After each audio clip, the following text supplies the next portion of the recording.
Welcome back, fight fans, to episode number 191A, the review show for the week of October 12th of the Neutral Corner Boxing Podcast. I am your host, Michael Montero from Boxing Monthly Magazine and BoxingMonthly.com. And of course, the new issue of Boxing Monthly is out. Great feature about Demons of Doubt is the name of this piece on the rematch between Anthony Joshua and Andy Ruiz Jr. Awesome stuff. And of course, history's greatest heavyweight punchers. I think that's a really cool feature in the latest issue of Boxing Monthly. So make sure you guys check that out. A lot to talk about this week. I will be heading to Chicago, Wednesday morning at the crack of dawn. I got like a 6 a.m. flight up to Chicago, and I'll be covering that Usyk Spong card. So I'll be up there for Ring TV covering that card, Ring Magazine, Ring TV. So any of my peeps up in Chicago, if you want to get up, we will be up there, Tiffany and I. Chicago! Yeah, I'll be working a lot, but we want to make sure that we hang out, have some drinks.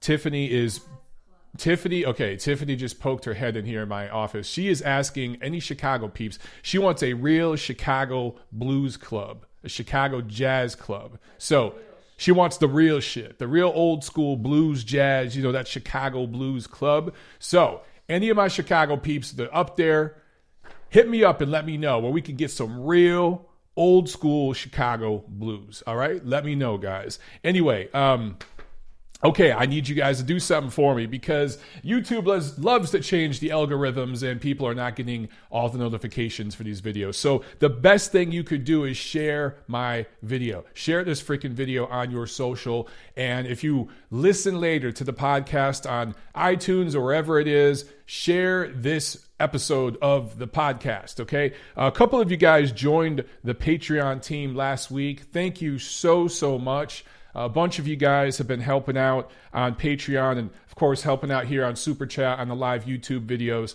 and picking up some MOB t-shirts. We are all sold out of extra large MOB t-shirts right now. We are sold out of mediums. We're sold out of triple extra large. We still have some larges and some double XLs and some female sizes. So we're about to sell out of these things. We're going to have to re-up for the new year. Maybe we'll make some new designs or something. So anyway, guys, all that we put back into MOB, building the studio. In fact, I think I'm not going to spend too much time talking about this here on the show because some of you guys just want to hear boxing. But, with all this traveling, I kind of had to, take a break on it. But when I get back from Chicago, I'm going to put the ceiling on and finish the ceiling in my studio. So exciting things happening here, guys, and I'll be able to show you all that stuff as we continue. So yes, share this video because the YouTube algorithm is effed and they just love screwing with the little guy. I don't know what's up. If you do clickbait bullshit, race baiting, clickbaiting, politics, and all that stuff, they put you at the top of the list. But if you shoot down the middle and be objective and be critical of everybody, they bury you down the list. So share this damn video, all right?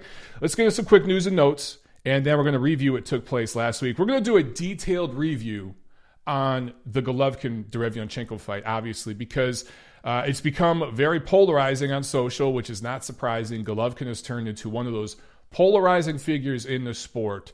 Some of it is his fault. A lot of it is not his fault. But we'll get into that later. Detailed review, okay? Before, quick news items. Charlie Edwards, former WBC flyweight titleist, vacates his belt. If that name rings a bell, you guys remember August 31st, he had a no contest against Julio Cesar Martinez. Martinez actually whooped his ass, just thoroughly beat the shit out of him and knocked him down and pretty much knocked him out with a body shot. But like an idiot, while Edwards was down, he hit him hard while he was down. He was lucky to get away with a no contest. It could have been a disqualification loss for Martinez because I thought it was on purpose. I thought it was clearly on purpose, not accidental. But WBC did a good thing by declaring a no contest. But, hey, if the demographics were reversed, I don't know. Mauricio might have called this a disqualification. Anyway, there was a mandatory rematch that was going to happen between these two, right? Charlie Edwards wanted none of that shit. So he vacates the title. Martinez is going to end up fighting for the vacant title against somebody else. Charlie Edwards apparently is going to move up in weight. So there's that. Let's get into this whole weigh-in chaos with the Claressa Shields, Shields-Habazin thing that took place in Michigan last week on Friday. So as I'm driving up north to go see my sister for her wedding this weekend, as I'm in the car driving up there, a few of my friends up in Detroit, my hometown, who were at that event covering it for media. My friend Scotty Buck was up there. He was hitting me up. A few of you guys were. And all hell broke loose, right? And in the end, James Ali Bashir, who is Habazin's trainer, ends up in a hospital with broken bones in his face, had to get surgery, was knocked unconscious.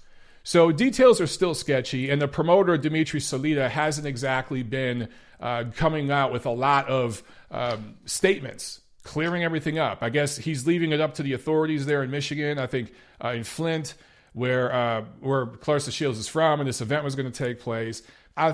Maybe a couple hours north of Detroit, or what am I saying? Northwest of Detroit. So pretty much close to Detroit. Anyway, the police there apparently have arrested a person. So James Ali Bashir got into a verbal altercation with, from what I understand, Claressa Shields' sister, or a female in her team. I'm not exactly sure. And they were jawing back and forth. Now, how did that altercation start? Why did it start? I have a good idea why, because I've been told by people who were there before the weigh-in that saw some shenanigans taking place that James Ali Bashir was not happy with because he felt some of the rules were being broken on Shields' side. I won't go into detail on that on the record because the sources I have made me promise I wouldn't. I've been begging them to go public with it. Hopefully they will. But I don't know if any of this will come out in the end or not, but Bashir was going back and forth with somebody on Shields' team pretty much throughout the whole damn weigh-in. And it got pretty heated. He said some nasty shit. She said some nasty shit. In the end, a dude, apparently it was a male, came up behind Bashir, punched him literally in the back of the head, knocked him clean out. Again, this is an elderly man getting hit by a young man in the back of the head with a punch he didn't see. Knocks him unconscious. He takes a nasty spill to the ground. His face literally smashes into the concrete, the hard ground. Blood was everywhere. Shields-Habazin, it was understandably upset, beside herself. And it was, I've seen pictures. I mean, there's a lot of pictures, again, that friends of mine sent me that were there that have not gone public. They decided not to release them because they were so graphic. And they didn't want to upset the promoter and Shields' team. I'll talk more about that in a second. But I saw some pictures from people's cell phones that were literally right there as it happened. It was really, really nasty. One of the nastier things I've seen, and this is boxing. This isn't a fluffy, everybody feel good, lovey-dovey bullshit type of sport. We see all kinds of crazy shit all the time, right? Now, a lot of times it's played up for the camera. There was barely any real big cameras around for this event. It was pretty much a local thing. And this was not played up for the cameras. This was a thug acting like a fucking thug. This was an idiot with a ghetto mentality doing what people with those mentalities do. Now, I say that as a guy who grew up in Michigan, in that area, around that thing. And I used to have that kind of mentality. So did my cousins and my friends that I grew up around. A lot of them aren't with us anymore. A lot of them are dead or in jail now. And I don't associate with a lot of those guys before because as I got older and started to want more out of my life and wanted to succeed more, I distanced myself from some of those people because they pulled stunts like that. And I would be embarrassed because that shit brought nastiness and dirt on my name because I was associated with them. It's up to Claressa Shields to determine if she wants to start separating herself from some of these people. Because this is not the first incident that she has been attached to in some way with a sucker punch. Remember, good job, Unc. Leon Lawson. Her uncle, Claressa Shields' uncle, sucker punched Jose Uzcat, the guy, after his fight with Darrell. And he got banned from, I can't remember what commission it was. He was arrested. Ultimately, I think the charges were dropped. But it was a nasty scene. Then that actually did play out on camera. And Claressa Shields defended her uncle and said, literally, good job, Unc. She said that on social media, defending his actions. And now in the chaos that followed this incident last Friday, there was an interview, or I think it's just a post on Claressa Shields' social. I don't know if it was Snapchat or Instagram or whatever it was. I think it was a live video where in the immediate aftermath, she was not really showing a lot of concern for her. I understand her not showing much concern for her opponent, because that's your opponent. I get it. You're dialed in. You're in fight mode. I get that. But a complete lack of concern, or I don't want to say remorse, care, just human care for James Ali Bashir. I think she said something to the effect, and I'm paraphrasing here, but, hey, Habazin's nickname is No Excuses. There should be no excuses why we don't have our fight. She could fly in another trainer. I'm sorry her trainer's hurt, but she could fly in another trainer and still fight. Unfortunately, because of all this craziness, she didn't even weigh in. She doesn't even have to weigh in, so she gets to come in heavy, and I had to weigh in. Just stuff like that, and it just comes off like she just doesn't give a shit, and she's not that good of a person. Now, I should add, subsequent to that, there were other social media posts, I think videos and interviews and such, where she did show concern for James Ali Bashir. And she did state, I get it now. I understand why Ivana Abasine didn't want to go through with the fight. I get it now. Her trainer was in really bad shape.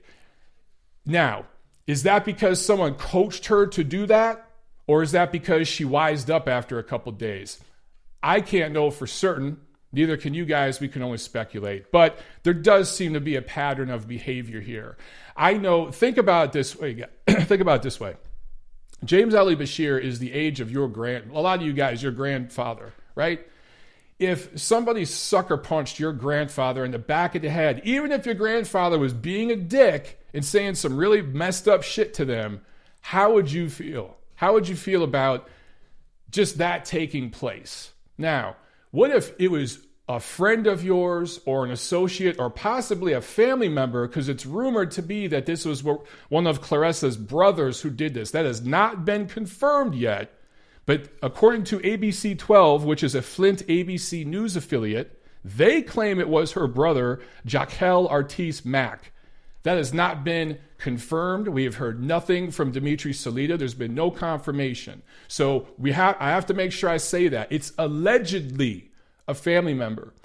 But if your family member or friend or an associate, even somebody that is part of your group of associates, a friend of a friend that hangs around at parties and stuff that you go to, did something like that to an old man, it'd probably embarrass the shit out of you, right? And you'd immediately be calling that person out. That's not taking place here. So I also saw this. There were people posting and tweeting about this incident on social media, and they were being bullied, sometimes directly by the Shields team, being bullied and threatened with lawsuits and all this to remove their social media posts, whether it be an article, a tweet, whatever. I posted a tweet that immediately had a couple hundred likes. It took off. It was posted in several social media chat rooms and stuff like that. It wasn't just viral on Twitter. It was all over Facebook. And I ended up taking that tweet down because I started to get harassed. You're either going to get harassed by Team Shields or by this PC, #MeToo, politically correct lynch mob that does not allow you to be critical of certain athletes without some sort of agenda thrown in. Unless you're singing someone's praises, if you say anything remotely critical, you get pounced on with this lynch mob. And I started to see that happening to other people. I started to see a trickle of it head my way, and I said, fuck this. I deleted my tweet because I wanted none of it, even though I knew what I tweeted was correct factually because of the people I know who were at the freaking event when it happened live. I removed my damn tweet. You just can't even talk about this. By the way, quick, I got to say thank you very, very much to Henry Ford, who was in with this super chat. Thank you. Hey, Henry Ford, great museum. I love the Henry Ford Museum. I don't know if you're a Michigan guy posting this, but dude, thank you for the super chat. And he says Canelo stripped because he didn't fight the mandatory Derevyanchenko. Yes, we'll talk about that later. Sergiy Derevyanchenko, actually, Doug Fisher wrote a very good, tiny little article in this latest issue of Ring Magazine, talking about the IBF. Like, dude, they must love Sergiy Derevyanchenko.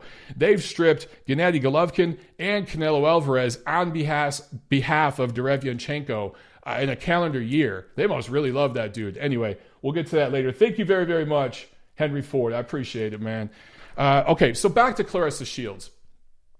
And I don't want to beat up on Claressa Shields. And by the way, I need to include this. I need to make sure I include this because this is totally fair. Guys, Claressa Shields didn't throw the damn punch. So for those of you saying, and I've seen these posts too, this stuff goes in both directions. The craziness goes in both directions, okay? There's a lot of hyperbole against Claressa Shields. She didn't throw the damn punch. Now, should she be calling out who did? Should she be separating herself from those individuals and not letting them go to her public events? Yeah, but she didn't throw it, okay? So even if it was her brother that threw the, and again, hasn't been confirmed, she didn't throw the punch. So let's be clear about that, okay? So she shouldn't be banned. She shouldn't get in any trouble, anything like that. Whoever did it should be, obviously. But let's not be too harsh on Claressa Shields herself. She didn't throw the damn punch. Some of the posts I'm seeing beating up on Claressa are too much, okay? So she deserves some criticism for the way she handled these things and the way she's spoken about these things and allowed some of these characters to hang around her. Yes, that's legitimate, but also let's keep this shit in perspective. She didn't throw the damn punch. All that being said, my advice, and this is unsolicited, they don't give a damn about what my opinion is, I get it, but my advice for Team Claressa Shields is there's a PR machine around her trying to clean her up and trying to make her this hero and this good girl image. It ain't working. It's not going to work. She just had a fight. It was her first fight at junior middleweight. She was going to, quote unquote, make history. First female fighter, I think, to win titles in 3 weight classes and all this good stuff. Correct me if I'm wrong on that, guys, but I believe that was the situation. This was a fight for 2 vacant junior middleweight titles. And outside of Michigan, nobody gave a shit. She's not transcending. There's social justice warriors pushing her and promoting her on Twitter and doing puff pieces on news affiliates around the country and stuff like that whenever she fights there. Yes, they're not buying tickets to her damn fights, okay? I'm not saying that to beat up on the girl. I'm just saying this marketing strategy that they're trying to do, it's not working. My advice, let her turn heel. Let her be a female Floyd Mayweather. She doesn't knock girls out. She's not very exciting because she was at first earlier in her career, kind of a weight bully, right? She used her physicality to beat girls. She is developing her skill set. She's becoming a pretty damn good boxer. I think she's one of the top 5 female boxers in the world right now, pound for pound. But she's never going to fill stadiums because of her fighting style, because she's not drilling girls and knocking them out. She's not an Ann Wolfe. She is not. She's not a Lucia Riker. She's not that type of fighter. She is a stylist that's going to outbox her opponents. The way she can fill stadiums and become a big attraction is to turn heel. Let Claressa go. Stop trying to pull her back. Stop trying to manicure her and get her to try to do this goody two-shoes thing. It ain't working. That's not her. Let her turn full heel and be the female Floyd Mayweather and just play the bad girl. Let her play the bad girl. She does that, watch her ticket sales double and triple. They won't do it because there's a political agenda behind what they're doing. But part of the reason she's not breaking through, female fighting does have something to do with it because it's not as exciting. There's a lack of talent that she's maybe fought one top 10 level opponent in her career. I get all that. But the real reason she's not breaking through is because there's major dissonance between the way she's being packaged and promoted and what she really is. Let her go, man. Let her be herself. Let her turn heel and be nasty and be a bad girl. And I'm not saying this is a bad thing. I'm just saying let her be her. Stop trying to control her and truncate her personality. Let her just come out and be who she is. Because Most people that bought Floyd Mayweather fights, and mind you, she's never going to be Floyd Mayweather. I'm not trying to suggest that. But Floyd Mayweather, another Michigan guy, not very exciting in the ring, did knock people out. He figured it out along the way that it was his personality that was going to sell fights. Casual fans that bought Floyd Mayweather's fights bought them on pay-per-view, not because they knew what the hell they were buying, not because they thought it was a great value, not because they knew anything about the opponent he was fighting 90% of the time. It's because they wanted to see Floyd lose. They wanted to see this bully get shut up. They wanted to see this loudmouth get served, get his comeuppance. If they marketed Claressa Shields that way, boy, I'm telling you, she would double and triple her ticket sales. That's the way to market Claressa Shields. This goody two-shoes shit ain't working. Okay, so I talked about bullying on Twitter, getting people to shut up. Sticking with that real quick. Quick rant until we get into the fight reviews, guys. I had some Twitter tough guys come at me this weekend. This happens every fucking day. I deal with these people every day. I understand why you guys tag me on this stuff because you're looking out for me. So I understand it, and I appreciate the gesture. You know what I'm saying? I do. 99% of the time, I ignore this stuff. But I had a couple of tweets this weekend talking about Gennady Golovkin and high-altitude training for extended periods of time. And I tweeted about the fact that I've been against that, and I said it was a mistake for Golovkin for a while now, for a couple years, 2-3 years now. I never said it's because I'm an expert in the field or anything like that, but of course, people took my tweet and added their own context to it, which is what haters and detractors do. These are insecure pieces of shit who are failures at life, who see somebody having some success and winning at life, and they got to beat up on that a little bit. So they add their own context to what I said.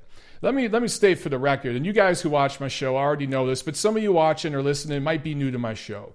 Never once did I say I was an expert in the field of strength and conditioning or just being a strength and conditioning coach, working in that industry. Okay, I'm not an expert. I'm a weekend warrior. I train a lot. I've done plenty of training in my life, and I've been an athlete in my youth and everything. I do have some limited high-altitude training experience as a former United States Marine. I've done plenty of running in the mountains with a ton of gear on my back and an M16. But that's it. I formulated my opinions by talking to experts in the field, strength and conditioning coaches, people who run labs, people who have biology degrees that work in the medical profession. My sister's a nurse. I have a cousin, his wife, biology degree, works in a lab. And she's very much into fitness and studies this stuff. I've talked to trainers. I've talked to fighters. One fighter who recently, I think I could go on the record with his name because he wouldn't mind. I wrote about it in my piece that I did about him in Ring Magazine. Jamel Herring.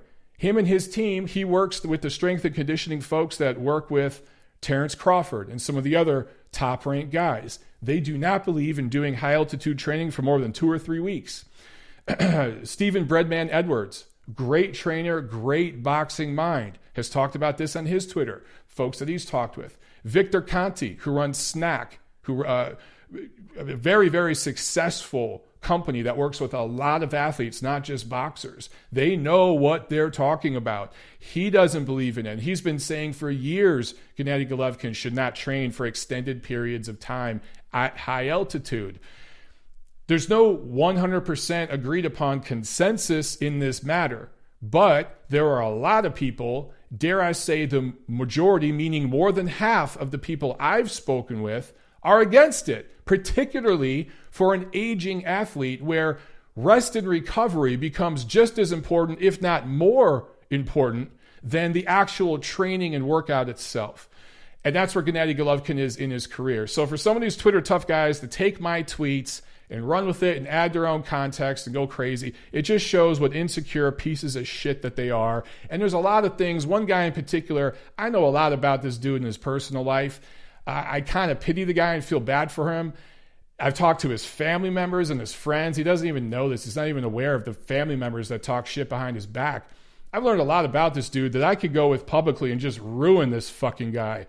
But I'm not going to do that. I just ignore these people. So guys, I ask that, look, If somebody's saying Michael Montero has AIDS and you want to tag me in that conversation so that I could say, you know what, that's actually incorrect. I don't have AIDS. Something like that, fine. But if they're talking shit about me, just don't tag me in that shit. I don't want to see it. I block these people. I mute them. They're idiots. And here's another thing I've learned. Nothing I can say is going to appease them. I used to try to do that. I used to try to have a meeting of the minds. I used to try to meet in the middle somewhere. You know what I'm saying? To have this compromise. But with some of these people, they come into a situation with preconceived notions, with biases and prejudices. Some of it is based upon my look, my ethnicity, the people that are friends of mine, you know, the people I run with, whatever it might be, publications I work with. They're going to add their own context based on all that shit. You know what I'm saying? Before I even open my mouth. So I don't even try to reach these people. Anyway, that's the rant for the day. Now, before I get into the review, let's see some of you guys' questions. Because I know you guys are sick of me ranting about this shit. I get it. I just had to get that off my chest, man. Some of these Twitter tough guys, they're real pieces of shit. Delita says, Montero has AIDS confirmed, straight from the horse's mouth. Time to tweet. You prick. It's hilarious. Yeah, you know, someone's going to take that and like edit it and post it somewhere. It's going to be hilarious. Let's see. Gail Falcathal says, the best weapon against a troll is silence. They want you to engage. Ignoring them is what they can't stand. Gail, I had to learn that the hard way. I'm a hard-headed idiot with certain things, you know. It's the Latin blood in me. I'm Eastern European, but I'm also Latin, right? My dad, that Italian and Spanish Sicilian blood in him makes me a hard-headed fuck. So I had to learn the hard way to just ignore these people. That drives them nuts. Are they going to keep talking about me? Are they going to keep tweeting shit about me? Of course they will. Are they going to make up things and take liberties with things I say and conflate things I did 5 years ago and try to make it seem like it was yesterday? Of course. That's what they're going to do. And they're going to get 10 retweets because there's going to a dozen or so people out there that follow them and agree with that shit. I don't care. I just try to ignore them. Let's see. SE29 says Triple G versus Murata in February at the Dome. I assume you're saying the Tokyo Dome, 60,000 people. How realistic? Ryota Murata is a very realistic possibility, my man. Will it happen next? Will it happen in February? I'm not so sure Gennady's going to be ready to fight in February. If he does fight that soon, I imagine it will be that mandatory fighter, that Polish fighter. I can't think of his name right now. His name escapes me. But he did inherit a mandatory with the IBF, and that might be the route they go with first. So, yes, is Murata in the future? I believe so. I believe that they'll do business with Top Rank. They could still go over to the Tokyo Dome. That seats about 60,000, like you said. It'd still be the biggest event. Close, maybe it's a number 2 now. I was going to say biggest event in Japanese boxing history, but now that Golovkin's lost, now that he's not coming in with all the hardware, now that Murata's lost before, I don't know if it's the biggest event anymore. Had they done that event a while ago when Golovkin had all the titles and everything, I think that would have been the biggest event in Japanese boxing history. But it's probably going to be a close second now to Douglas Tyson. You know what I'm saying? But it's still going to be a massive event. It's going to happen. Let's see. A couple more questions. We'll get into this review. GP365 says, Mike, were you on the edge of your seat during the Triple G Chenko fight? Actually, you know, I was at a ceremony. Like, my sister had just got married, and then we had gone out to dinner, and then we had come home. We were having some drinks, so we were all going to kind of go out to a bar and have some more drinks. But while we were at home, kind of getting settled, and some people had to leave and go home and stuff. I turned on the fight. That's another thing I got to say, cool as hell about DAZN. I was able to put DAZN on my phone and blast it to my sister's TV, their big screen TV in the house. They don't have DAZN, but I was able to blast it from my phone to their massive big screen TV. The stream was awesome. The picture was awesome. Can't do that shit with Showtime. I guess you can with ESPN Plus if you have that app on your phone. But I'm telling you guys, these apps, they're the way of the future. Rob Palmer says, Floyd got big numbers as he was number one in his sport the same way Tiger Woods and Roger Federer. Casuals always want to watch the best in any sport. Yeah, I think that's part of it, Rob. I mean, definitely. I don't know if he at one point he certainly was the best in the sport, but not all the time while he was getting all that big money. I think that he certainly hadn't proved himself to be the best because he wasn't necessarily fighting the best. I mean, he fought Robert Guerrero, Marcos Maidana twice, Victor Ortiz. He was fighting guys like that and charging $80 a head. I don't know if that necessarily made him the best in the sport, but he was certainly the biggest attraction in the sport. And yes, casuals want to be around. I mean, most of the people that went to Floyd Mayweather fights weren't diehard fight fans.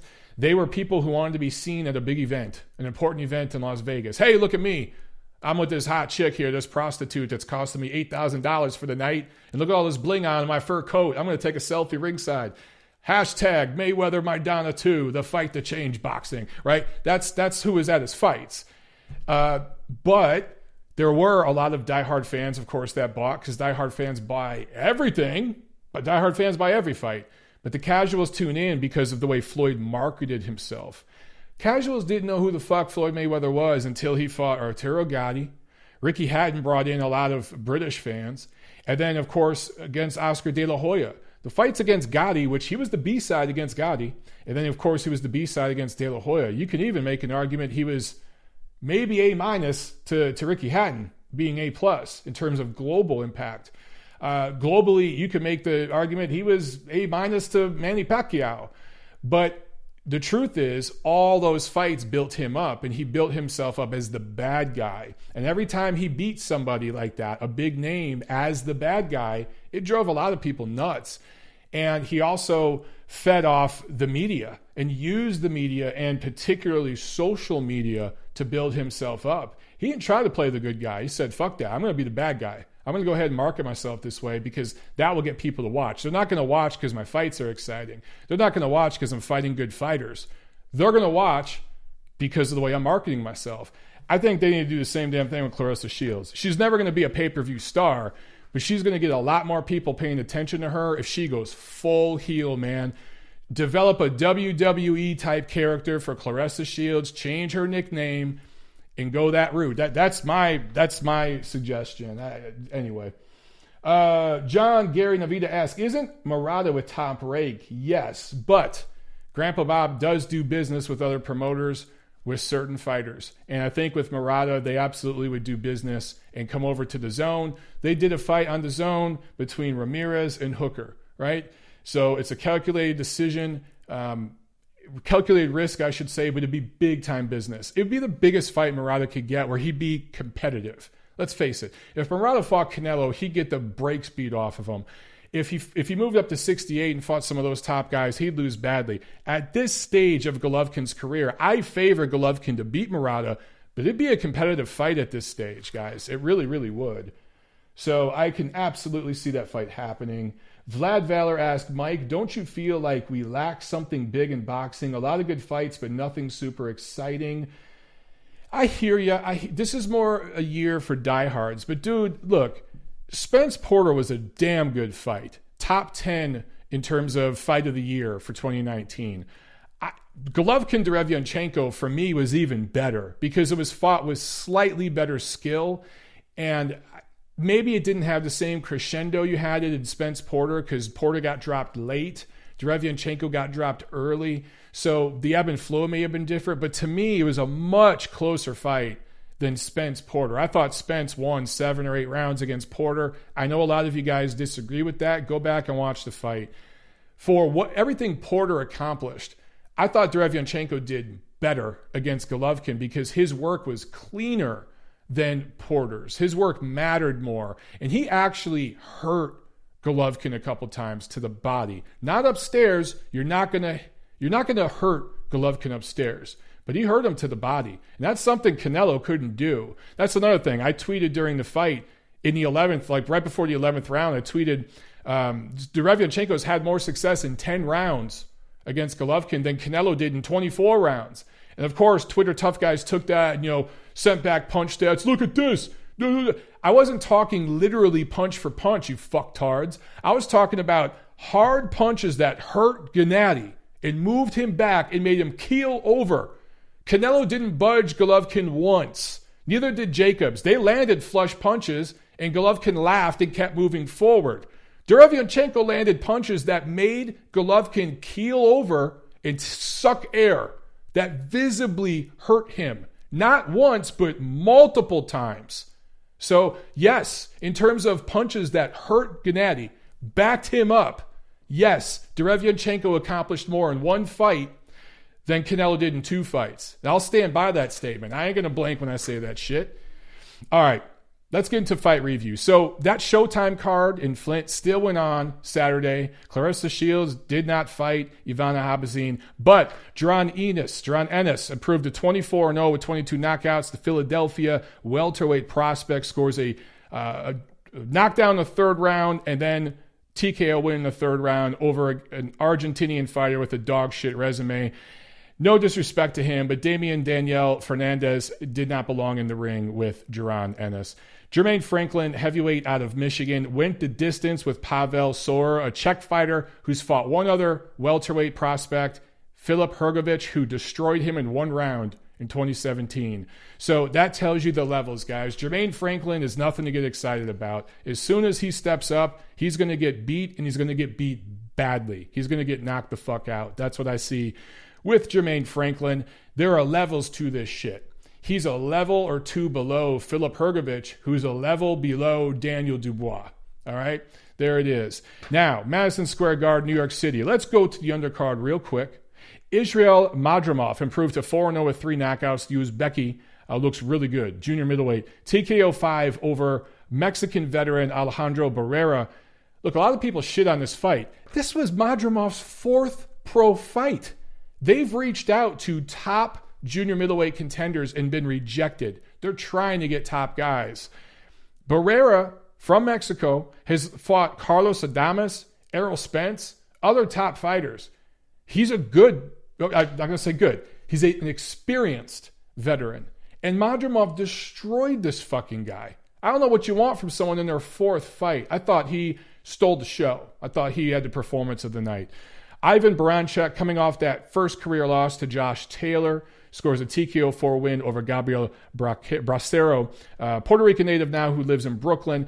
So Baranchyk is still a top 10 super lightweight. Still a top 10 at 140 pounds. And it gives anybody in that division a hard night's work. Ali Akhmedov improved to 16-0, super middleweight prospect that Triple G has signed to his promotional company. TKO 1 win over Andrew Hernandez out of Phoenix. So here's another guy who not very good. Obviously, Akhmedov just blew this guy out of the water. But this dude fought Caleb Plant and went the distance. This guy, he did get knocked out by Jesse Hart, but he's fought some guys. He had some experience. And for the record, because I saw Tom Loeffler talk about this, they tried to get Rocky Fielding for that fight. Ali Akhmedov was willing to fight Rocky Fielding. Rocky Fielding, not available. They were willing to fight Martin Murray. Martin Murray, not available. So they were trying to get that level of opposition. Now, Rocky Fielding, Martin Murray, are they top 10 super middleweights right now? No, they're not. But they're top 15. They're right under the bubble there of the top 10. So for a guy in his 16th pro fight, trying to find an opponent at that level, they're clearly confident in this guy. They're just being rejected. They're having trouble finding opponents. Now, they're going to have to up the pay scale. Triple G Promotions, they're going to have to up the money to get somebody to fight this dude. But he's ready to contend. Pro debut for Joe Ward, Irish Olympian, 2016 Olympics, loses his pro debut due to a knee injury. So tough break for him, man. We've seen 2 decorated amateurs lose their pro debut this year. And that goes back to what one of you guys was saying earlier in the chat about this not being an exciting year.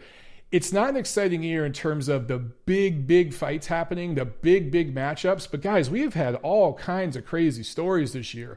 We've had crazy upset specials. We've seen very interesting rivalries starting to take place. And we've seen some new faces rise up. We've seen consolidation at a couple of divisions, or at least we're going to see through the 4th quarter of this year. And we saw 2 decorated amateurs lose their pro debut. When is the last time that you guys saw a decorated Cuban go pro think of the Cubans and their legacy in the amateurs, and lose their pro debut. You've probably never seen that. I don't think we've seen it. And then this kid from Ireland who was not supposed to come to New York, Irish people, New York City, do the math.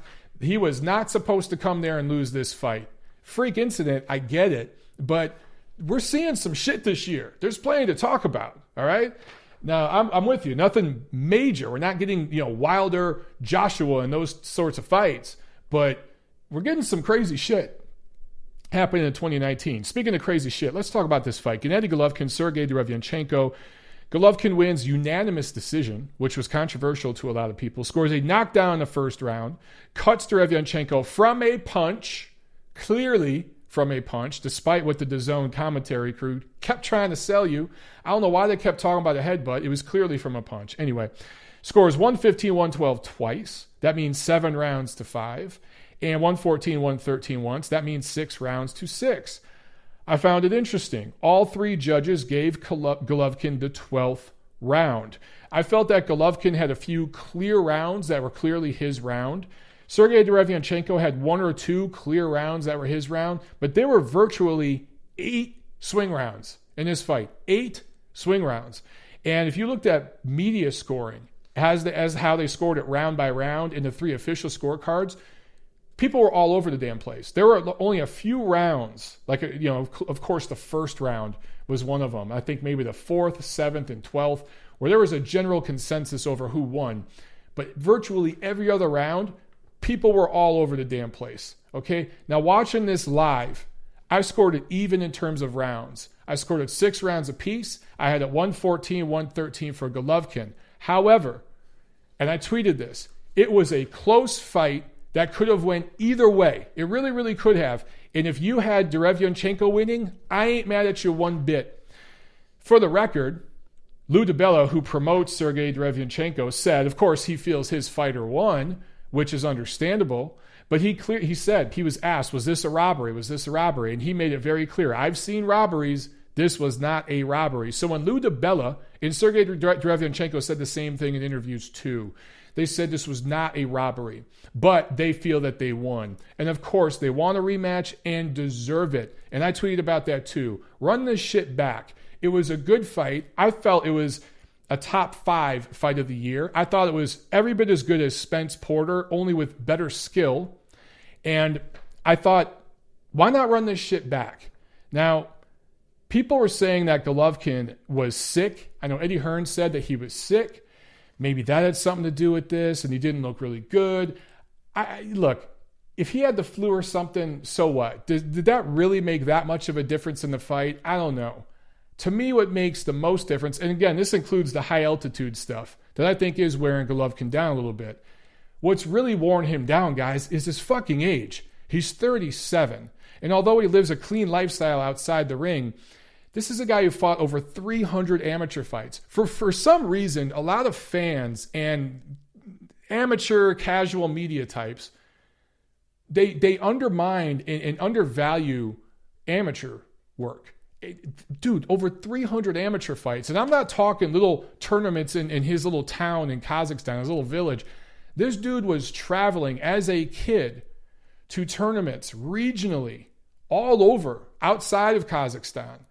As a kid, 15, 16, 17 years old, fighting in tournaments regularly. I'm not talking about 1 tournament a year, 2 tournaments in a year. I'm talking about every other month, this kid's fighting in big tournaments with high level of opposition, global opposition. I think he fought in a lot of high level junior amateur tournaments before getting into the adult level stuff. So that shit took a toll, okay? Think about it this way. He's 37 years old. He's been fighting since he was a teenager, 14, 15 years old. So well over 20 years, 22 years. This guy's basically been a full-time athlete. And not just an athlete, but a fighter. This ain't basketball. This ain't even football where you get a timeout, a halftime. There's a second, a third string, and you get a helmet and pads. This is fucking boxing. This dude's been doing this shit since before he was old enough to drive a car in this country. Think about that, okay? So his body is just slowing down a little bit, right? And yeah, so LC just made a great comment. 37 and has taken VADA. virtually everybody who's not an idiot Golovkin detractor who's got some sort of, agenda, believes Golovkin's a clean athlete. He's been doing VADA since the Lemieux fight, I think, and that goes back to, 2015? So he's never failed a drug test, and that goes back to his amateur days. He was in the Olympics. This guy's had tons of needles stuck in him since he was a fucking teenager. He's pissed in a ton of little cups since he was a teenager. He has never failed a drug test. He's breaking down and slowing down the way a natural athlete is supposed to. That's what this is about. Father Time's undefeated. You look at the first Canelo fight, you look at the second Canelo fight, and you see the difference in performance. Now, Canelo deserves some credit for that because he fought better in the rematch. But clearly now, 2020 hindsight, we didn't necessarily know it at the time.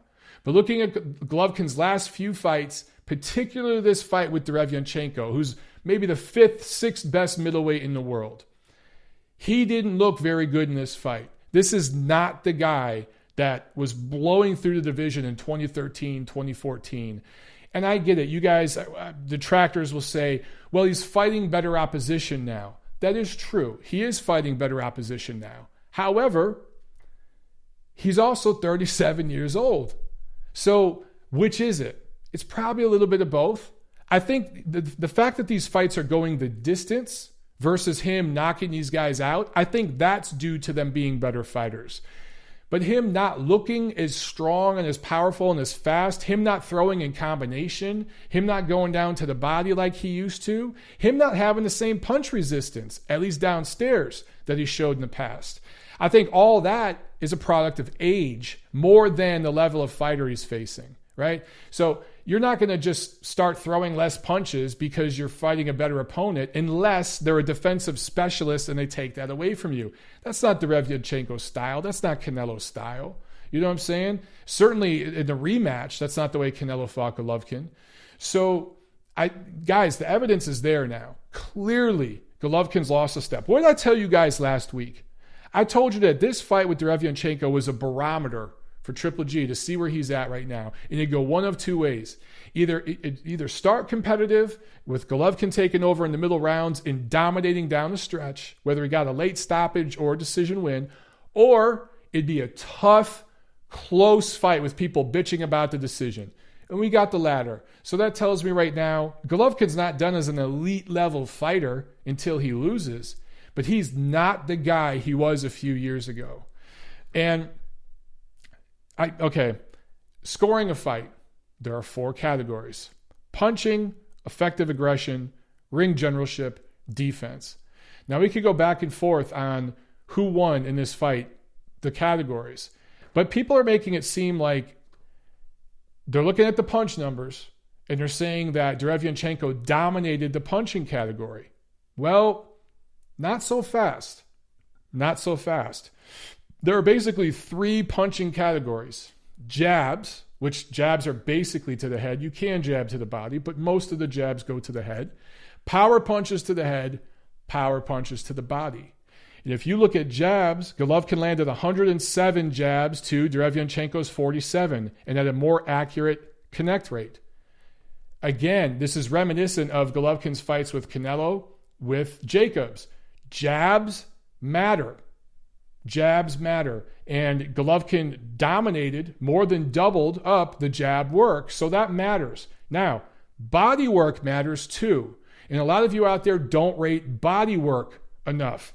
Derevyanchenko dominated the body punching category. He landed 50 body punches to Golovkin's 22. So he more than doubled up Golovkin's body work. So in that sense, Derevyanchenko won that battle, that part of the punching category. But punches to the head, Gennady Golovkin, they were pretty much even. Power punches upstairs, they were even, but Golovkin's punches upstairs were more damaging. Don't take my word for it. Look at Derevyanchenko's face after the fight. The cut didn't even look bad. His cut man did an outstanding job. And by the way, his trainer, Andre Rozier, did an outstanding job as well. His corner was light years better than Jonathan Banks in Golovkin's corner. And I had an instinct when Golovkin first said he was going to work with Jonathan Banks. Some of you guys might remember, I didn't like it. I did not like that matchup. I eased up on it. I gave it a chance, whatever. And now I kind of realize, yeah, that instinct was probably right. I don't think that it's the best fit in the world. Then again, though, he's 37 years old. What's Jonathan Banks going to do? I just felt, you know what? Don't teach the guy new tricks. Let him do what he does, but give him better corner advice. I just thought Jonathan Banks' corner advice was poor in this fight. He was not very motivating, and he's a calming type of personality, which is good for some fighters. They need a calming personality in the corner. But there's some times where you got to light a fire under someone's ass. Emmanuel Stewart was a calming type of presence, but when he needed to, that dude can light a fire under your ass real quick. And he get real nasty with you to get you to step up. He did it to Lennox Lewis. He did it to Vladimir Klitschko. He did it with Jermaine Taylor. Plenty of other fighters. And that's something Jonathan Banks lacks. That was grossly lacking in this fight. Anyway, Derevyanchenko's eyes were almost shut at the end of this fight. So when you look at the punches, the punching categories, and you break it up, it's almost kind of even, man. It's really, really close. But if you just look at who landed more overall punches versus the other guy, then it makes you, it can kind of be confusing. You got to really break this shit down a little bit. Effective aggression, you could absolutely make the argument Derevyanchenko won that category. It's not as important as punching. Ring generalship, I think that was, you could make an argument for either guy, but you can make a stronger argument probably for Golovkin. Yeah, you know what? I'm going to take that back. It's pretty damn even. And defense, both guys, neither guy, you know what? Golovkin had the better defense. They both ate a lot of leather. They both took shots. But Golovkin has an underrated ability to catch punches with his forearms and with his gloves and to roll with shots. Where Golovkin's defense was poor in this fight was to the body. I felt that Derevyanchenko got down to the body really, really well. But upstairs, I think Golovkin picked off a lot of those shots that Sergio Mora, particularly on the DAZN commentary crew, was giving him credit for. So defense probably better with Golovkin. Close-ass fight. I had it 6 rounds apiece. Levante early's in the house. Levante, I'm curious how you scored the fight, man. I had it even in terms of rounds, 114, 113 for Golovkin. To me, the knockdown was the difference, and I personally felt that this fight was closer than Spence and Porter. I felt Spence clearly beat Porter. Close fight, too, but I thought this fight was closer. I'm curious how you scored this fight, Levante, because you're a professional fighter. You do this shit for a living, and you were there ringside. I'm curious how you scored this. Also, I got to talk about DAZN commentary crew, particularly Sergio Mora. Not the best night. And I like Sergio, but not the best night. He kept talking about Sergiy Derevyanchenko fighting adversity because he had been cut, he had been dropped. Yeah, well, guess what? Golovkin was fighting adversity too. He was getting hurt to the body, and he was having to dig down as the older, more worn fighter late in the fight. So they were both fighting through adversity. And I felt that he was really paying attention to what Derevyanchenko was doing, not enough to what Golovkin was doing. So Brian Kenny, who was part of the broadcast crew, he had to kind of pay attention to Golovkin because I think he sensed what I did, and he kind of went over and started talking about only what Golovkin did. So you basically had Sergio Mora being Derevyanchenko's commentary voice and Brian Kenny being Golovkin's commentary voice. They both need to just shut the fuck up and talk about what's happening in the fucking fight, objectively. You had a great fight of the year candidate. Just talk about what's happening. Quit trying to add more to the story. This is what I always say. Sergio Mora kept trying to make it about Rocky. It's like another Rocky moment. And Derevyanchenko got off the canvas, and this is the fight of his life. And dude, just talk about what you're seeing. Talk about who's actually landing the punches. Talk about who's actually doing the better work. Talk about the nuances that you see as a fighter who's been in there, and give that perspective to casual fans who might not be able to see that. So Levante early had the same score I had, 114, 113. So there you go. And again, guys, he's a professional fighter, does this shit for a living. He doesn't have a horse in the race. He just went there to watch the fight. So, it looks like we have breaking news. Are you serious? Tommy Boseo just said Tyrone Spong tested positive for performance-enhancing drugs. Usyk fight is in jeopardy. Vlad Voller says the same thing. Voller reports an adverse finding in Tyrone Spong's test. Wow. Holy shit. Well, I guess my phone's going to be ringing a lot tonight. Guys, never a dull moment. I literally called this weekend, called the Fight Hotel, the Marriott Marquis right there by Wintrust Arena, and I told them, Matchroom Boxing booked a bunch of hotel rooms for us. My name is Michael Montero. Am I on the list? Oh, yes, Mr. Montero, you're on the list. Here's your room. I got all my confirmation in. We got our plane ticket hooked up. I know which L I got to take to get over there when we land at Midway. And now this shit happens. So now I don't even know if we're going. This is what the fuck. Boxing is crazy. Andrew Lane says Ukraine having a bad week. Well, look, this isn't on Alexander Usyk. If Tyrone Spong tested positive, that's on him. Oh, man. Sultan Murr says the zone needs a third man, a George Foreman type. Yeah, I prefer this guy named Michael Montero. I think he'd do a good job. I'm just going to throw that in there. Anyway, I have to talk about Golovkin's legacy a little bit, because one of you guys were just commenting about this. Let me see if I can go back and find this comment, because I thought it was good. Oh, man, I'm going to miss it. Shit. Oh, here we go. Yeah, no, SC29 says, it's sad to know that in a few years that boxing will lose Triple G. The man was a great person for the sport. So I want to talk about that a little bit real quick, okay? Because I see some people now, and of course, this is what happens on social, saying Golovkin's overrated. You know, there were people out there who said Derevyanchenko won 9-3 and all this crazy bullshit.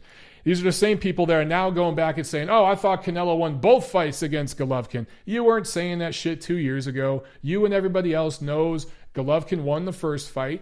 I've been very, very consistent on this. I feel the second fight was close and could have went either way, just like this fight with Derevyanchenko. But you can see the slippage between the first Canelo fight and the second one.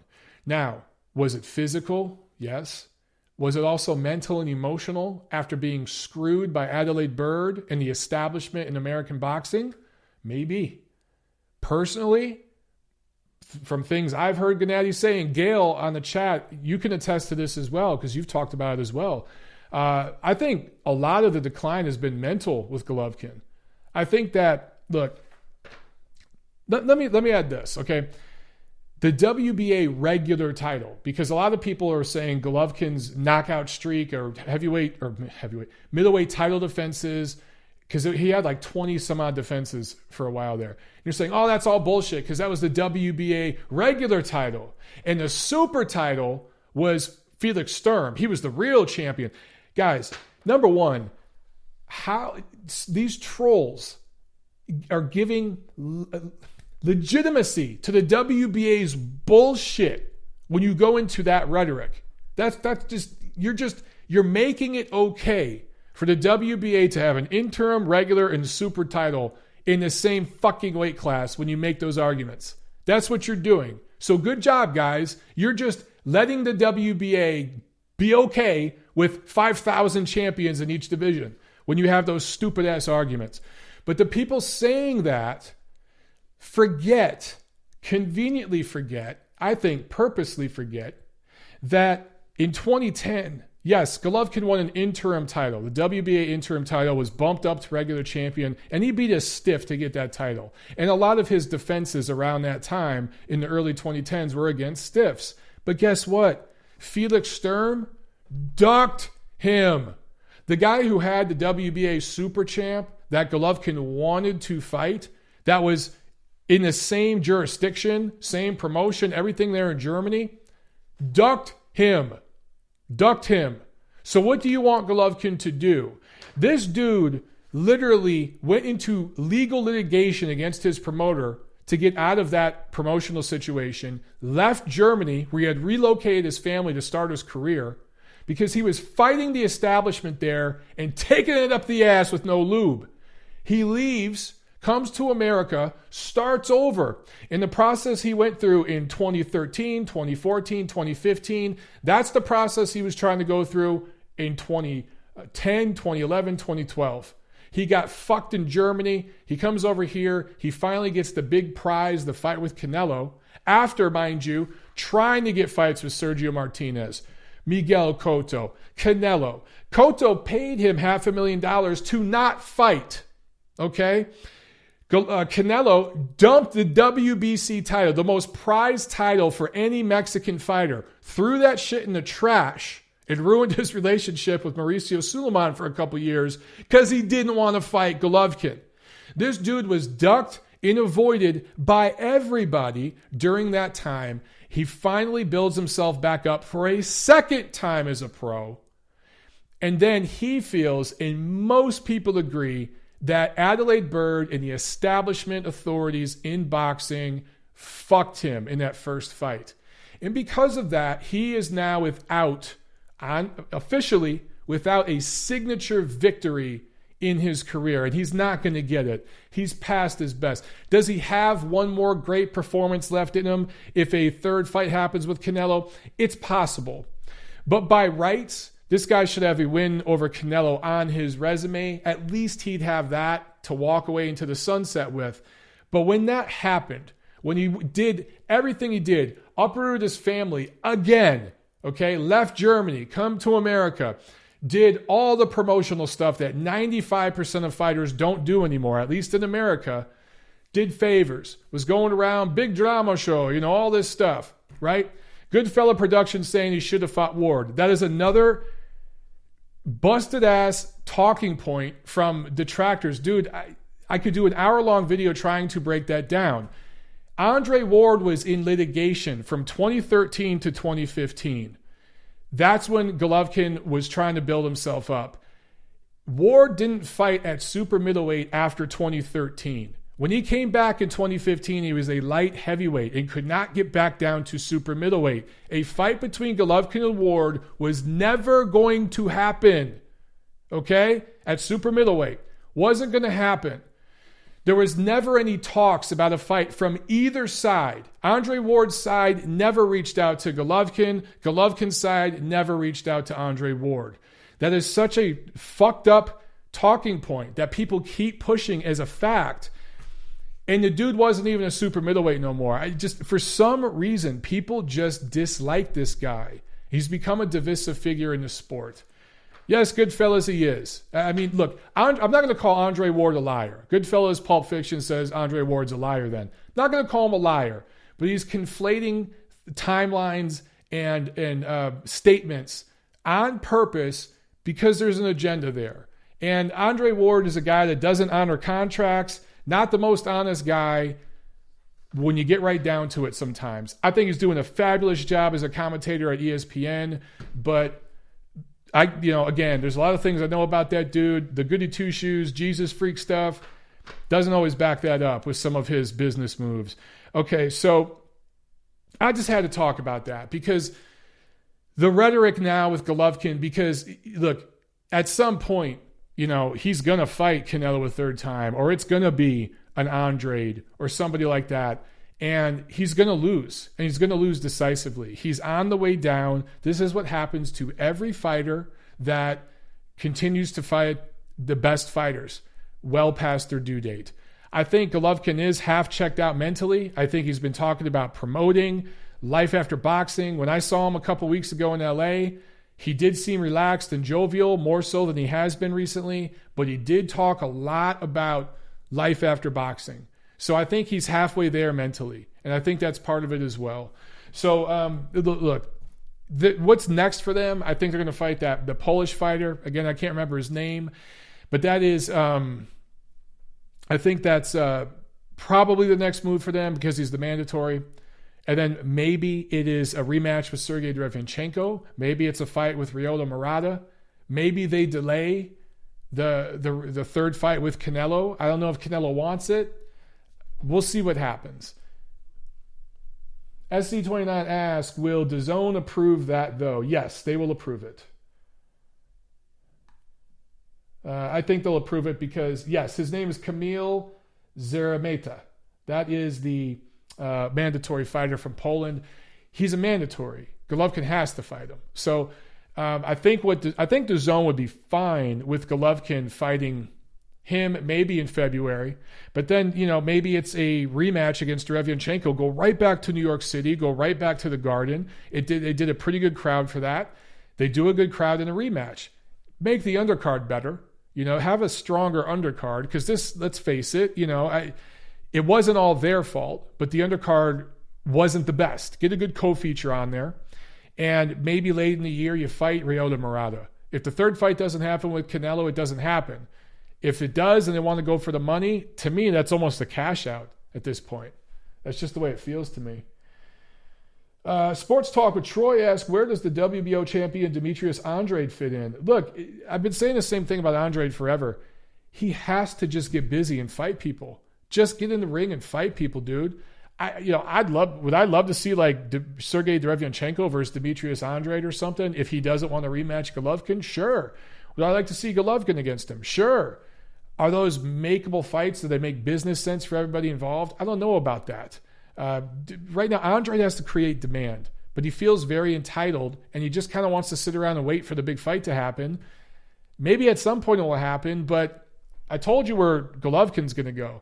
They're going to go to Murata in $60,000 at the Tokyo Dome and do a massive 8-figure payday before they're going to fight Demetrius Andrade in front of 20 people in Providence. That's just the reality of it, guys. And guess what? Golovkin's kind of earned that at this stage of his career. I didn't give Miguel Cotto and Sergio Martinez too much shit for avoiding Golovkin at the stage of the career that they were at. Cotto decided to go for the money against Canelo rather than fight Golovkin. I understood that. At that point in his career, he had kind of earned that right. So that's kind of where Golovkin's at. They're going to go in that direction before Demetrius Andrade. By the way, Derevyanchenko took a fucking beating against Golovkin. Is he ever going to be the same? He fought bravely and looked great, but is he going to be able to do... That was the best Sergiy Derevyanchenko you're going to get. Is he going to be able to do that in a rematch with Golovkin? I'm not so sure. I'm not so sure Golovkin doesn't beat Derevyanchenko in a rematch more decisively, based on what I saw. Jack Alter asked, prime Derevyanchenko versus prime Golovkin. Well, that's pretty easy to answer. He blows through a prime Derevyanchenko and stops him late. That's the reality. And guys, Gail could talk about this. I'm sorry, Gail, I haven't seen all your messages. The chat's going so quick tonight. But she was there with me as part of the greater Los Angeles area media that was watching Golovkin come up around that time. And that dude was special. I've seen tons of fighters, hundreds of fighters. I've spent thousands of hours in gyms and at fights. That dude was special. That guy that we saw coming up the ranks again, rebuilding himself early on in America, that's not the same guy we have anymore. It's just not. He's past it, dude. Gail says, Michael, FYI, Eddie Hearn has confirmed Spong's dirty VADA test as of 40 minutes ago. God damn it, Tyrone Spong. If this Chicago trip gets fucked because of you, I'm going to be really pissed off. Man, I'm going to be really pissed off. Because this was going to be a good trip with a lot of good interviews, and I wanted to get around Alexander Usyk. Lomachenko is probably going to be there, and I was going to get all kinds of great interviews for you guys. If Tyrone Spong just effed that up for us, I'm going to be pretty pissed off.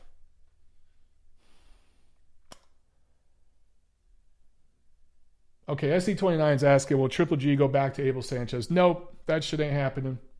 I don't see it. Don't see it. Marshall Ministry does make a good point. He says, Andre Triple G looks better now with Golovkin declining and makes more sense. Yeah, I see what you're saying with that. For Eddie Hearn, yeah, if he wants to build up Andre, I think that, I get that. Because guess what? Golovkin 3 years ago destroys Demetrius Andrade. He just plowed through him. It would look somewhat like the Daniel Jacobs fight. The difference is Daniel Jacobs is a lot more proven than Andrade. We don't know what's going to happen to Andrade when he gets popped and has to show us something, when he gets hit with a hard shot. We just don't know because he's never been in there with a really good fighter who could crack.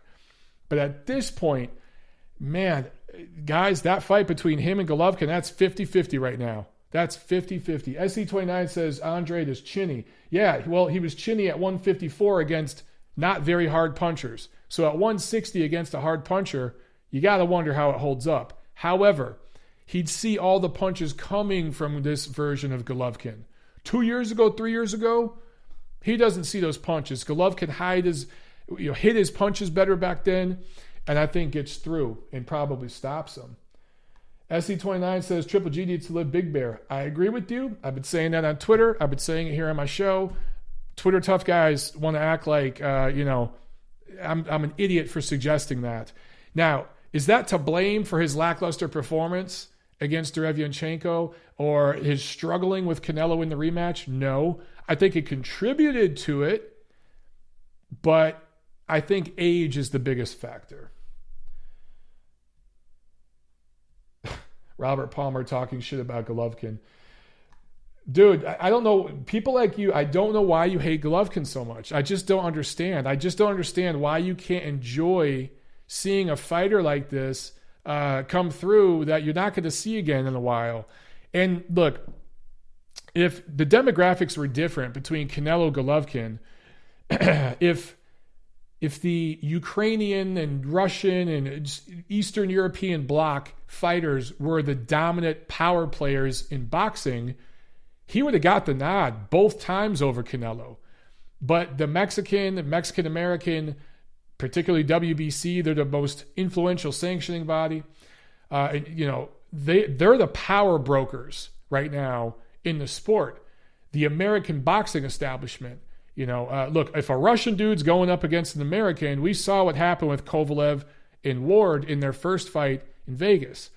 You got a Kazakhstan fighter, and I get it, guys. Gennady's from Kazakhstan. His grandmother is Korean, but his father's Russian. I believe he married a Russian. He speaks Russian. He pretty much identifies as an Eastern European, Caucasian guy. I've heard him talk like that before. So it's not that he's disrespecting his full heritage. I'm just saying that's kind of where he kind of represents that Eastern European block of fighters.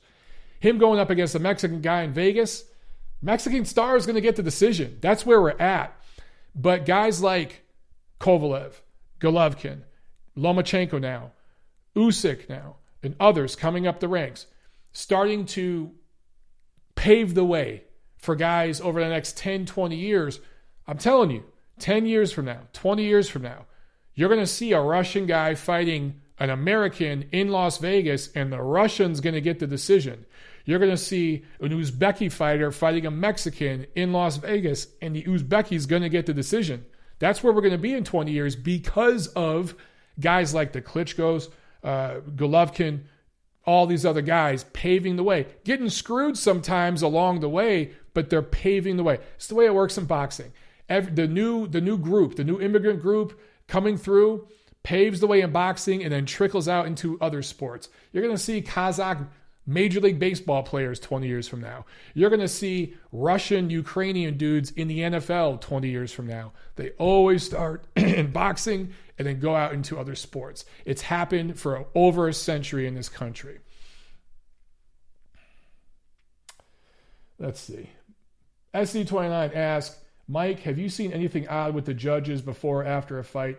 Yeah, I've seen judges struggle to read pieces of paper. I've seen guys in boardrooms and stuff holding pieces of paper like this, lifting their glasses up, putting them back. They can't read fucking papers 6 inches from their face, and then they go out and judge a fight. I've seen that plenty of times.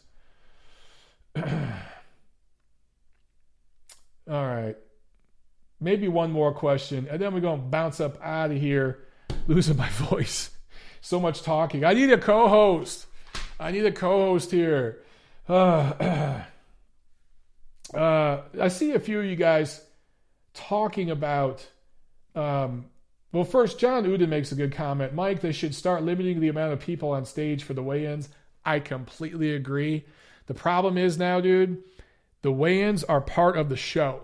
They stream them, they televise them, and the big crowds up on stage makes it look exciting. But I agree with you. It should just be the fighters, chief second, and commission people. No promoter, no Mauricio Suleiman sanctioning body people, but they want to be up there, dude. They want to be in the picture. They want to be in the videos. I agree with you. They shouldn't be up there, but they will be. Real quick, before I bounce, a couple of you guys, Jack says, Jack alters the co-host. I need a live co-host that I can speak with because I'm losing my damn voice every week. I wanted to speak to Gennady Golovkin being an all-time great middleweight in this debate that goes back and forth. Now, if you talk to Golovkin fans, they say he's the new Marvin Hagler. If you talk to Golovkin detractors, they say that he's a bag of shit and, Julio Cesar Chavez Jr. is better than him. The truth is in the middle. I think Golovkin has proved enough, and given his amateur pedigree, which does matter, and his run in boxing as a pro, I feel he beat Canelo the first time around. I feel he should have a win over Canelo, who will go down as a Hall of Famer, who will go down as an all-time great Mexican, who will win titles probably at 68 and probably even at 75 at one point.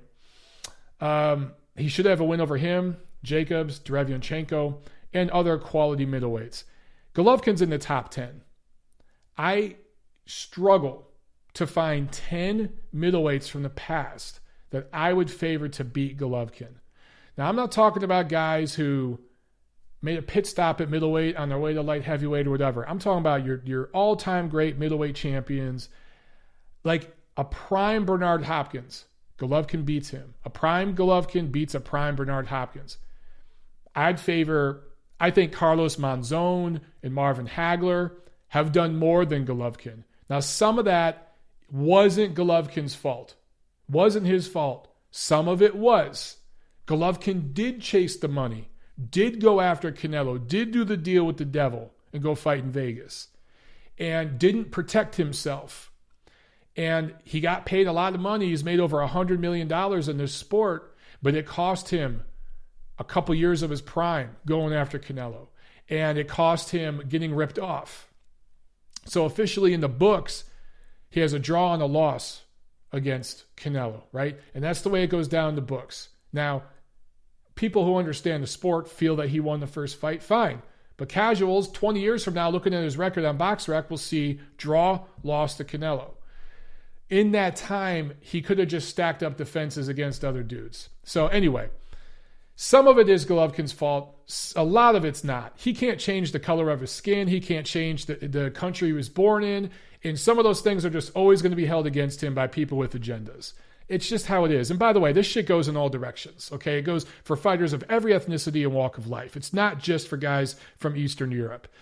But I would absolutely say, based on his career of work in the sport, that Gennady Golovkin is in the top 10 all-time great middleweights. Is he up there with Hagler and Monzon? No, he's just not. And guys, he's not going to be able to now. It's over. That's done. He can't go on a run and beat, let's say, an Andre DiCarlo, Canelo, beat all these guys and put himself in that category. It's too late. It's not going to happen. So enjoy what you got with Golovkin now, and realize that this is going to be over pretty soon. Enjoy it while it's here. Enjoy the big drama show. And he's going to be a first ballot Hall of Famer when he retires. He's already secured Hall of Fame credentials, in my opinion. And he's a top 10 middleweight. And that's it. And don't worry about all the haters and all. People are going to have, like someone, I can't even see what your name was on the chat, calling Golovkin an HBO hype job. That's just ignorant, prejudiced bullshit. You're just an idiot for saying that. And you obviously don't know the sport, because he's not, okay? But Jack, I see you in the comments, because I know you're Triple G's number one fan. I know you're upset right now. Dude, everyone gets old. Father time. Does Golovkin have one more great performance left in him? Probably. You're going to see it maybe in the Derevyanchenko rematch. Maybe it's against Murata. Maybe he gives Canelo a hard push in their third fight. But, dude, he's not going to go on a run and stop all these dudes. It just, that's done. That ship has sailed, okay? I was around for the prime. I consider myself lucky to say that. I watched this guy work out in the gym. I'm talking about, here's the ropes, here's Golovkin. He even invited me in the ring at one point to embarrass me. Funny story. But you know what I'm saying? Robert Palmer saying Triple G was a hype job. Dude, you have an agenda. I mean, that's just ignorant. And you should know better, Rob, because you actually do know a little bit about boxing. Not as much as you claim, but you do know a little bit. Gail Falkenthal says, Michael, Hearn has submitted replacement opponents to the Illinois State Athletic Commission. It's now in their hands. Any ideas who it might be? I know before this fight that they reached out to Povetkin, Michael Hunter, and some other guys. It's definitely not going to be Povetkin because they have plans for him early next year. I'd love for it to be Michael Hunter. It's probably not going to be anybody on that level, though, Gail. It's probably going to be somebody at the level of Tyrone Spong. I hope I'm proven wrong, but damn, that sucks. That just sucks. You know what? I got to go ahead and tag and bag this episode, guys, because I got to get on the phone and figure out what the hell's happening this weekend in Chicago. I got to find out if I'm still going. All right, guys, let's wrap this up, man. Thank you very, very much for watching. Remember, please share this video. I appreciate it, guys. I'll see you at the fights, all right?